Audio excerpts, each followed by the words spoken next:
आज आमर तेलकोईर ओडिशा आदर्श विद्यालय पाखापाखि 22 जन छात्री आम हॉस्पिटल आसी पहुँची से समस्त चीफ कंप्लेन थिला जे बांती होउची आ किछि पिलांकर पेट काटुची तो तांकर कहवा कथा जे से सबुदिन जहाँ रोषे हुए सी ही खाती आ किछि पिला बोधे किछि पखाळ थिला सेटा खाइथिले प्राय सेइथिरु किछि इन्फेक्शन हेइथिबो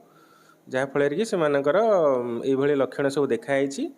22 जन पिला आसछन्ति प्राय समस्ते स्टेबल अच्छी से ओराल टैबलेट मेडिसिन दिखाई ता भर 8 जन पिला को एंटीबायोटिक आउ फ्लूइड लगाई बाकी कहार अवस्था गुरुतर नहीं समस्ते आज सुधा डिस्चार्ज हो